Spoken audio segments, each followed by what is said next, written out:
വേദിയിലിരിക്കുന്ന എല്ലാവർക്കും, സദസ്സിലിരിക്കുന്ന എല്ലാവർക്കും എൻ്റെ നമസ്കാരം. ആദ്യമായിട്ട് ഈ ഫംഗ്ഷന് എന്നെ ക്ഷണിച്ചതിന് എല്ലാവരോടും ഞാൻ നന്ദി പറയുന്നു. കാരണം ലാലേട്ടൻ്റെ ഈ ഫംഗ്ഷൻ, ഇപ്പോൾ ലാലേട്ടൻ എന്ന് പറയുന്നത് നമുക്ക് മാത്രം ലാലേട്ടനല്ല കേട്ടോ. കാരണം ഞാൻ എല്ലാ ലാംഗ്വേജിലും അഭിനയിക്കുന്ന സമയത്ത് അവിടുത്തെ ആൾക്കാർ ലാലേട്ടനെ ഒരു പ്രാവശ്യം പോലും, തമിഴ്, തെലുഗു, കന്നഡ, ഏത് ലാംഗ്വേജ് ആണെങ്കിലും ഒരിക്കൽ പോലും മോഹൻലാൽ എന്ന് പറഞ്ഞ് ഞാൻ കേട്ടിട്ടേ ഇല്ല. ലാലേട്ടന് കാലം വയസ്സിന് മൂത്ത ആൾക്കാർ പോലും നിങ്ങളുടെ ലാലേട്ടൻ അല്ലെങ്കിൽ നമ്മുടെ ലാലേട്ടൻ എന്നാണ് പറയാറ്. സോ അപ്പോൾ എല്ലാവരുടെയും സൗത്ത് ഇന്ത്യയിലെ എല്ലാ ലാംഗ്വേജിലും അഭിനയിക്കുന്നതുകൊണ്ട് എനിക്കത് അറിയാം. ലാലേട്ടൻ എന്നുള്ള വാക്ക് മാത്രമേ ഞാൻ കേട്ടിട്ടുള്ളൂ. അപ്പോൾ ലാലേട്ടൻ്റെ മൈൽ സ്റ്റോണായിട്ട് മാറിയിട്ടുള്ള 2 പടങ്ങൾ, വിൻസെൻ്റ് ഗോമസിൻ്റെ കൂടെ ആൻസി ആയിട്ടും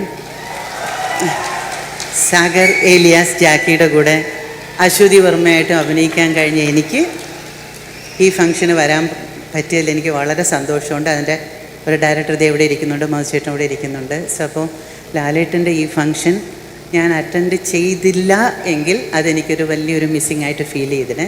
അതിലേക്ക് എന്നെ ക്ഷണിച്ച എല്ലാവർക്കും എൻ്റെ നന്ദി. ഒപ്പം ലാലേട്ടൻ ഈ അവാർഡ്സ് ഇത്രയും നല്ല വളരെ വളരെ വർഷങ്ങൾ ആരോഗ്യത്തോടെ സന്തോഷത്തോടെ ഇതുപോലെ വീണ്ടും അവാർഡ്സ് കിട്ടുമ്പോൾ എന്നെയും വിളിച്ച് വീണ്ടും ലാലേട്ടനെ കാണാൻ, നിങ്ങളോടൊപ്പം കാണാൻ ഇവിടെ വരാൻ ഇടയാകട്ടെ എന്ന് പ്രാർത്ഥിക്കുന്നു. നന്ദി, നമസ്കാരം.